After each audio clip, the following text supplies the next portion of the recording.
యాకోబు వ్రాసిన పత్రిక 5వ అధ్యాయము. ఇదిగో ధనవంతులారా, మీ మీదికి వచ్చడి ఉపద్రవములను గూర్చి ప్రాలాపించి ఏడువుడి. మీ ధనము చెడిపోయెను, మీ వస్త్రములు చిమ్మటలు కొట్టినవాయెను. మీ బంగారమును మీ వెండియు తుప్పు పట్టినవి. వాటి తుప్పు మీ మీద సాక్ష్యముగా ఉండి అగ్నివలె మీ శరీరములను తినివేయును. అంత్యదినములయందు ధనము కూర్చుకొంటిరి. ఇదిగో, మీ చేలు కోసిన పనివారికియ్యక మీరు మోసముగా బిగపట్టిన కూలి మొరపెట్టుచున్నది. మీ కోతవారి కేకలు సైన్యములకు అధిపతియగు ప్రభువు యొక్క చెవులలో చొచ్చియున్నవి. మీరు భూమి మీద సుఖముగా జీవించి భోగాసక్తులై వధదినమునందు మీ హృదయములను పోషించుకొంటిరి. మీరు నీతిమంతుడైన వానికి శిక్ష విధించి చంపుదురు. అతడు మిమ్మును ఎదురింపడు. సహోదరులారా, ప్రభువు రాకడ వరకు ఓపిక కలిగియుండుడి. చూడుడి, వ్యవసాయకుడు తొలకరి వర్షమును కడవరి వర్షమును సమకూడు వరకు విలువైన భూఫలము నిమిత్తము ఓపికతో కాచుకొనుచు దాని కొరకు కనిపెట్టును గదా. ప్రభువు రాక సమీపించుచున్నది గనుక మీరును ఓపిక కలిగియుండుడి. మీ హృదయములను స్థిరపరచుకొనుడి. సహోదరులారా, మీరు తీర్పు పొందకుండు నిమిత్తము ఒకని మీదనొకడు సనగకుడి. ఇదిగో, న్యాయాధిపతి వాకిట నిలిచియున్నాడు.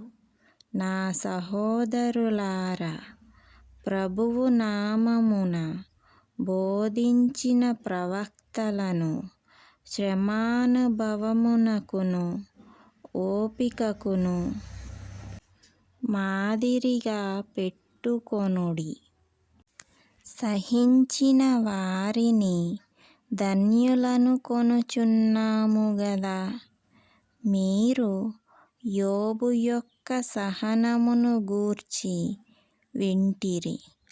ఆయన ఎంతో జాలియు కనికరమును గలవాడని మీరు తెలుసుకొనియున్నారు.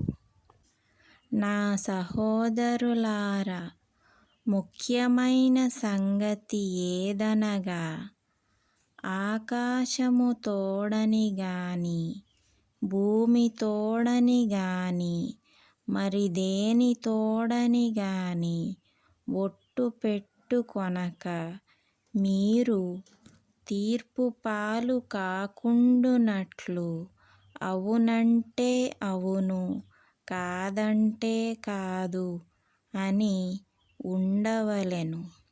మీలో ఎవనికైనను శ్రమ సంభవించెనా అతడు ప్రార్థన చేయవలెను. ఎవనికైనను సంతోషము కలిగెనా అతడు కీర్తనలు పాడవలెను. మీలో ఎవడైనను రోగియై ఉన్నాడా అతడు సంఘపు పెద్దలను పిలిపింపవలెను. వారు ప్రభువు నామమున అతనికి నూనె రాసి అతని కొరకు ప్రార్థన చేయవలెను.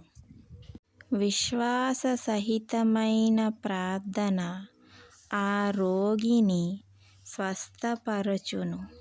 ప్రభువు అతని లేపును. అతడు పాపములు చేసిన వాడైతే పాపక్షమాపణ నొందును. మీ పాపములను ఒకనితోనొకడు ఒప్పుకొనుడి. మీరు స్వస్థత పొందునట్లు ఒకని కొరకు ఒకడు ప్రార్థన చేయుడి. నీతిమంతుని విజ్ఞాపన మనఃపూర్వకమైనదై బహుబలము గలదై యుండును. ఏలియా మన వంటి స్వభావము గల మనుష్యుడే. వర్షింపకుండునట్లు అతడు ఆసక్తితో ప్రార్థన చేయగా 3.5 సంవత్సరముల వరకు భూమి మీద వర్షింపలేదు. అతడు మరలా ప్రార్థన చేయగా ఆకాశము వర్షమిచ్చెను, భూమి తన ఫలము ఇచ్చెను. నా సహోదరులారా, మీలో ఎవడైనను సత్యము నుండి తొలగిపోయినప్పుడు మరియొకడు అతనిని సత్యమునకు మళ్ళించిన ఎడల, పాపిని వాని తప్పు మార్గము నుండి మళ్ళించువాడు మరణము నుండి ఒక ఆత్మను రక్షించి అనేక పాపములను కప్పివేయునని తాను తెలుసుకొనవలెను.